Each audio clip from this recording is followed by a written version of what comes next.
I'm actually going to do a little piece of steak and show you how I would do it. For years trying to figure out how to get a good steak, and I finally think I found out how to make a good steak. So I'm going to pass it on so you could try it and see what you think. Everything is about moderation. I know we're not big on red meat, but if you just have a tiny bit on a special occasion, it's totally fine. And for my vegetarians, I'm actually going to do big portobello mushroom in place of the steak. I'm going to start off with some potatoes, and I put these in slices, but I want to show you, I got make the heart for Valentine's Day. So I got a little love heart, and what I did, I just sliced them, and then I just cut out love heart shapes. And what I'll do, I'll pre-boil these.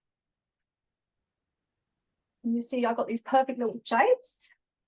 That is so cute. Yeah, and the leftovers, which is really good. Remember, we do the corned beef and cabbage, and you can do the leftover corned beef and cabbage the next day. So you can just boil it up and then make it as a corned beef and cabbage, and then you're not wasting anything. We call it bubble and squeak in my country. See these like perfect little hearts? They look nice when they're plated. If I get as much as the potato I can, I even go with a small one if I can't fit another big one.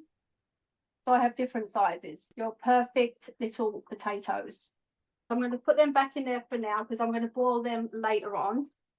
And as you see, I have pre-boiled, get my pan nice and hot.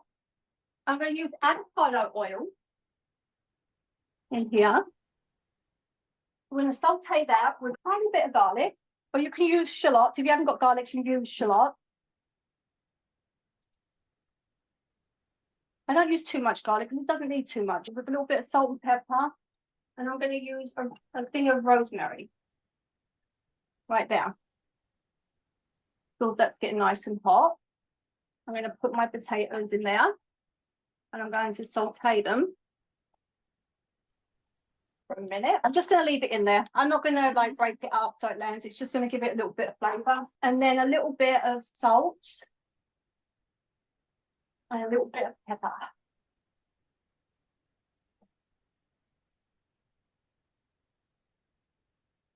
So there are my potatoes. Just leave it a minute.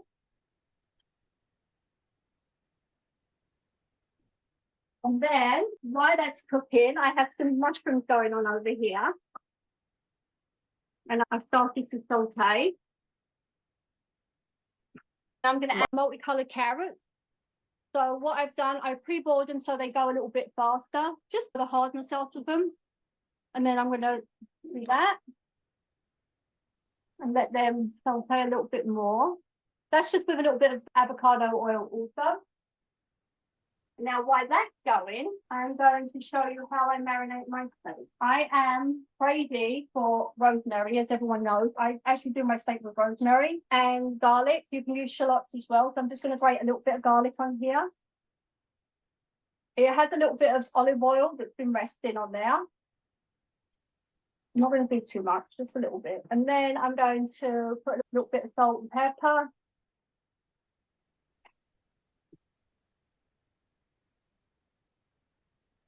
And turn it over. Salt the other side. And then I'm going to get a really, really nice sear on the meat.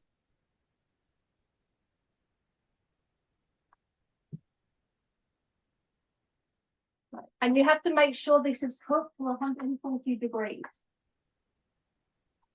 So here's my steak. I'm going to put it on. And I would say this is enough for 2 people. You just need a tiny bit, just a taster.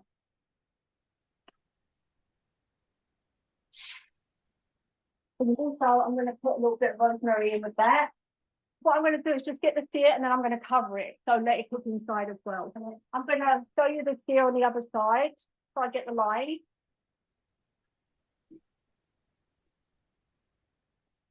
Now I've got that, I'm going to lid it. I'm going to lower it. It's got a nice sear on it. Lid it. And you're going to do the same thing with the mushroom. This is the mushroom I used in the previous one. I'm not going to cook the mushroom for you today. I just wanted to show you the size of it. I just wash it with a damp washcloth, salt and pepper, a little bit of rosemary in the olive oil also. Usually a lot of people will use that in place of the meat. So let me just turn over the potatoes now. You see the little potatoes? Make sure I don't break anyone's heart today by breaking them. Oh. Not the day. No broken hearts. No broken hearts today. Yeah, like one. have to do it real quick. Oh, they look so cute when they get crispy Don't there. they look cute when they're Yeah, they really do. You can even do these with sweet potatoes. That's nice too. You want to do a step healthier? You can do a sweet potato. You see my stuff is cooking now, so now I'm going to add the spinach to this.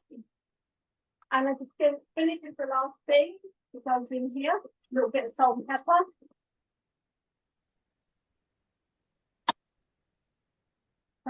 While this is all cooking, I am going to move on to my smoothie maker. This year, I decided to make a green smoothie bowl. How we do that is we use a frozen banana here, some kiwi and some cucumber and some fresh spinach. So we're using a lot of fresh spinach. So you're definitely going to get your leafy greens today. You've got good ingredients. You've got vitamin K and iron and spinach.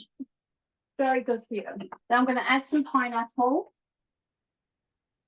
Now, I'm going to use a tiny bit of almond milk just to make it Blend it.